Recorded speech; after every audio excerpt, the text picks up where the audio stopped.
तो मेरे प्यारे साथियों, चैनल मेरा नया है।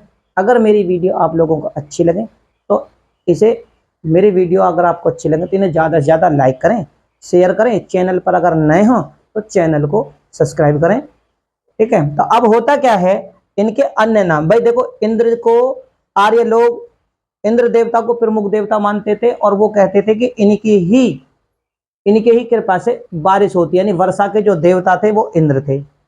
अब इनको पुरंदर भी कहा जाता था। पुरंदर मतलब किलों को, शत्रुओं के किलों को तोड़ने वाला। ठीक है, ये मैंने मौखिक बता देता हूं। ऋग्वेद के 250 सूक्त में जो है वो इंद्र देवते के ही ऊपर हैं। इनका हथियार था आयुध, जिसको बोलते हैं वज्र। अब इनको ना तब तृष्ट यानी सोम बहुत प्रिय था। ठीक है, इनकी पत्नी का नाम क्या था? तो इंद्र जी की जो पत्नी थी वो एक तो इंद्राणी और उनको सची भी कहा जाता था। तो इनकी पत्नी क्या कौन थी? लिख देता हूं, पत्नी। पत्नी थी एक तो इंद्र की पत्नी इंद्राणी, दूसरा उनको सची के नाम से भी जाना जाता था। ठीक है ना, तो ये हो गए पत्नियों के नाम। अब पत्नियों के नाम होने के बाद में अब जो आगे चलते हैं तो वो है इंद्र जी के अन्य नाम जो मैंने आपको बताया। तवत्रष्ट यानी इनको देखो, तवत्रष्ट अन्य नाम की अगर मैं बात करूं, देखो इनको तो तवत्रष्ट मतलब सोमप्रिय। ठीक है ना, सोमप्रिय। अन्य नाम, अन्य नाम किसके? इंद्र जी के। तो अन्य नाम कौन कौन से? तो रथे रथेष्ट रथेष्ट पहला नाम क्या है इंद्र जी का? रथेष्ट यानी कुशल रथ योद्धा। रथेष्ट का जो मतलब होता है वो होता है कुशल रथ योद्धा। ये जो थे आर्यों के द्वारा इंद्र जी को दिया हुआ नाम था। विजेंद्र, विजेंद्र इनका नाम। अगला नाम क्या था? देखो, रथेष्ट का मतलब मैंने आपको बताया कुशल रथ योद्धा, विजेंद्र। विजेंद्र, विजेंद्र का मतलब क्या होता है? विजेंद्र का जो मतलब होता है वो महान विजेता। क्या होगा इनका नाम? महान विजेता। तो इंद्र का दूसरा नाम क्या है? आर्यों के द्वारा। मैं स्पष्ट बोल के चल रहा हूं, ऋग्वेद के बारे में जानकारी आप लोगों से साझा कर रहा हूं और आर्यों के द्वारा उनके धार्मिक देवताओं के बारे में यानी धार्मिक जीवन के बारे में हम चर्चा कर रहे हैं। तो अभी जो हम बातें कर रहे हैं केवल इंद्र देवता से संबंधित बातें, क्योंकि वो इनके प्रथम और प्रमुख देवता थे। तो रथेश, रथेश मतलब कुशल रथ रथ योद्धा यानी रथ पर भी युद्ध करने वाले योद्धा। दूसरे विजेंद्र यानी महान विजेता। तीसरे सोमपाल यानी सोम का पालन करने वाले। क्या नाम था तीसरा? सोमपाल। सोमपाल का मतलब मैंने देखो मौखिक बताता जा रहा हूं, क्योंकि सोम का मतलब अन्य नाम किसके? इंद्र के। लिख देता हूं, इंद्र। ठीक है, तो इंद्र जी के ये अन्य नाम थे ये। तो सोम का मतलब होता है, क्योंकि सोम इनको प्रिय था तो इसलिए इन्हें सोमपाल के नाम से भी जाना जाता है। किसका? सोमपाल। ठीक है, सोमपाल के नाम से भी इन्हें जाना क्योंकि ये इनको सोम जो था वो प्रिय था, है ना। सतकर्तु, क्या नाम था? सतकर्तु। सतकर्तु जो थे, अब आर्यों के द्वारा ये सारे नाम दिए गए थे। सतकर्तु का मतलब होता है 100 शक्तियों को धारण करने वाला। सतकर्तु, सतकर्तु यानी आर्यों के द्वारा इंद्र जी को जो पुकारा जाता था अन्य नाम के माध्यम से, वो था सतकर्तु। सतकर्तु का जो अर्थ होता है वो ये होता है कि 100 शक्तियों को धारण करने वाला। व्रतघन, अगला नाम क्या था जो पुकारते थे? वो व्रत घन, और कहीं कहीं पर ये हन भी मिलेगा। तो व्रत हन, व्रत जो है ये व्रत हन जो है यानी व्रत राक्षस का अंत करने वाला। क्या था? यानी व्रत, व्रत एक राक्षस था उस समय। तो व्रत हन जो राक्षस था उसका इन्होंने क्या किया था? संहार किया था, यानी उसकी हत्या की थी। यानी इंद्रदेव के द्वारा उसकी हत्या की गई थी। ठीक है ना। कभी यार नाराज हो जाए, इंद्र देवता लिख देता हूं, किसी की भावनाओं को ठेस नहीं पहुंचना चाहिए। ठीक है, तो इंद्र देवता का अन्य नाम मैं आपको बता देता हूं।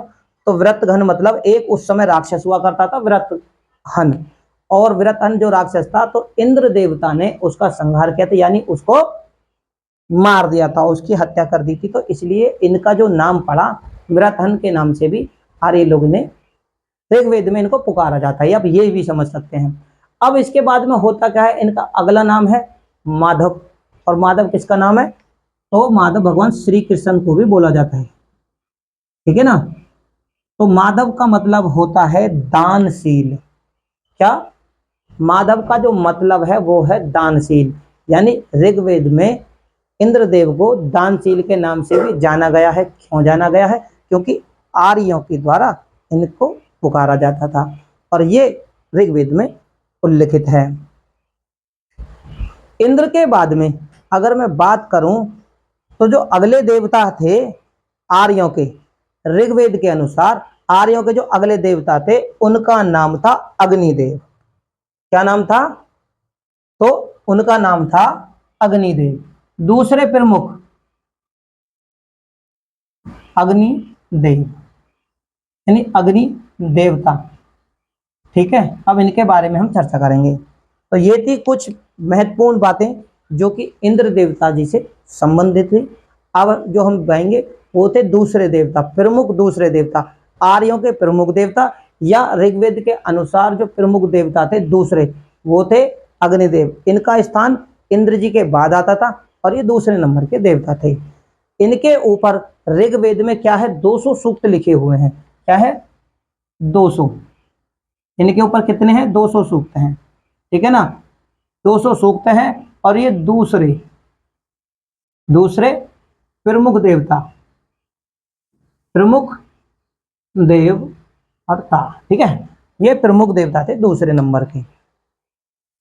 ये थे कौन, है ना, तो ये जो थे धौंस और पृथ्वी के पुत्र। क्या थे ये, धौंस और पृथ्वी के पुत्र थे। कौन थे, तो ये अग्निदेव। क्या, किसके पुत्र थे,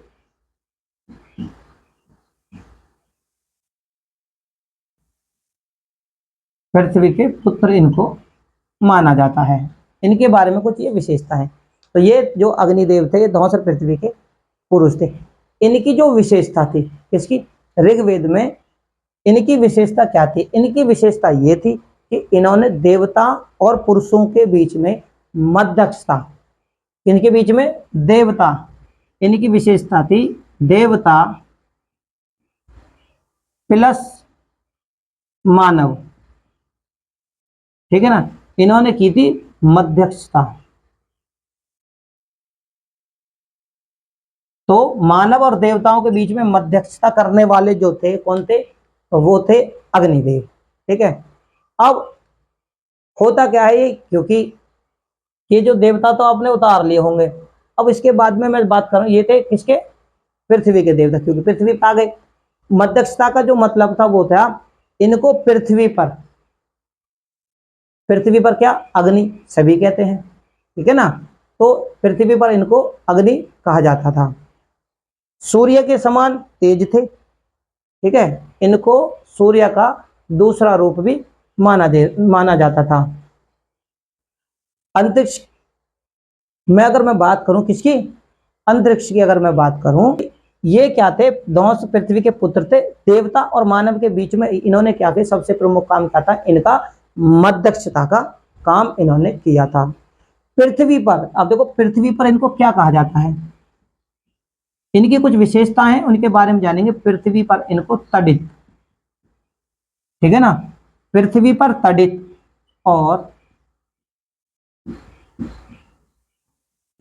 पृथ्वी पर तो इनको तड़ित कहा जाता था, और अंतरिक्ष में, ठीक है ना। और सॉरी सॉरी सॉरी मेरे प्यारे साथियों, एक यहाँ थोड़ी सी होगी, अंतरिक्ष में तड़ित, अंतरिक्ष में तड़ित, और पृथ्वी पर कहा जाता था इनको अग्नि, ठीक है। तो ये आप लिख लेना कौन कौन से स्थान पर इनको क्या क्या कहा जाता था। तो और आकाश में सूर्य के रूप में वास करने वाला, मैंने बताया था ना। देखो पृथ्वी पर अग्नि थे ये, अंतरिक्ष में तड़ित थे, और आकाश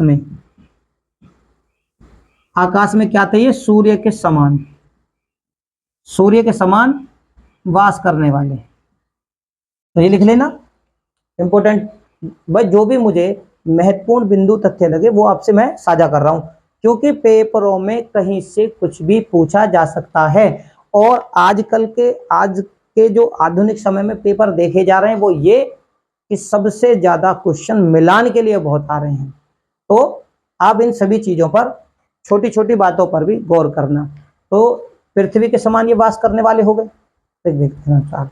अब इनको जाति वेदस, यानी इनको क्या कहा जाता है, इनको कहा जाता है जाति वेद, यानी चर और अचर का ज्ञाता। क्या कहा जाता है, चर और अचर का ज्ञाता।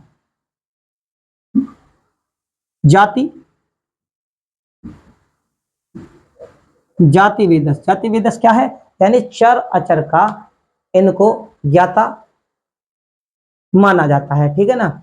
इनको यानी अग्निदेव को और भी नामों से, जिस प्रकार इंद्रदेव के नाम अलग अलग थे उसी प्रकार अग्निदेव को भी अलग अलग नामों से जाना जाता है। जैसे इनको जाना जाता है जाति वेदस। जाति वेदस का जो होता है वो ये कि अग्निदेव को चर और अचर का ज्ञाता माना जाता है। और इनको भुवन चसु, क्या क्या कहा जाता है, दूसरा भुवन चसु, भुवन चक्षु। इनका क्या है, सर्वद्रष्टा। क्या हो गया इनका, सर्वद्रष्टा, सूर्य के समान, है ना। क्या था इसका, सूर्य के समान, सर्व क्या माना गया इनको, सर्वद्रष्टा यानी सूर्य के समान। अग्निदेव को इन नामों से भी जाना जाता है। अब इनके निवास स्थान की अगर मैं बात करूं तो इनका जो निवास स्थान था वो था स्वर्ग में। ठीक है ना। अब ये जब स्वर्ग में रहते थे तो पृथ्वी पर इन्हें कौन लेके आया, ठीक है ना। ये रहते थे स्वर्ग में, स्वर्ग में रहते तो इनको जो पृथ्वी पर लाने वाले थे वो थे मारुति श्रवण। कौन थे, मारुति श्रवण। कौन पृथ्वी पर कौन लाया, पृथ्वी पर लाए। ठीक है। तो पृथ्वी पर लाने वाले कौन थे, ये स्वर्ग में रहने वाले थे। इनका स्थान कहां था, इनका जो वास था, लिख देता हूं, इनका वास था स्वर्ग। लेकिन स्वर्ग से इनको मारुति श्रवण पृथ्वी पर लाए और पृथ्वी पर लाने के बाद में भृगुओं और अंगिरसों के द्वारा, इनके लिख देता हूं, ठीक है ना। तो भृगुओं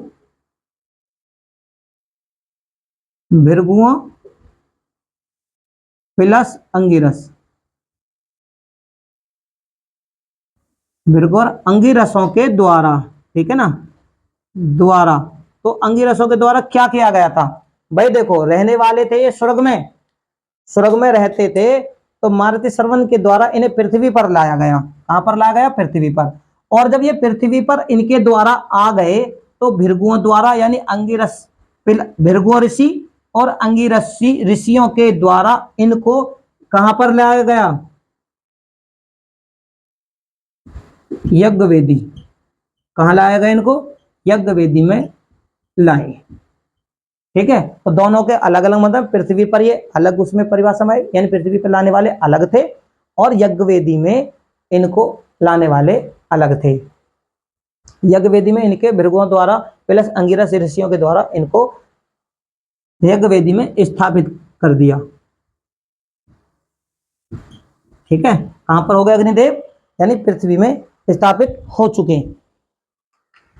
अब क्या होता है, इनके बाद में इनको अब क्या कहा गया, इनका जो अगला नाम लिया गया अग्निदेव का, तो अर्थवन। पृथ्वी को क्या कहा गया, यानी अग्निदेव को अर्थवन के नाम से भी, अर्थवन भी यानी कहते हैं।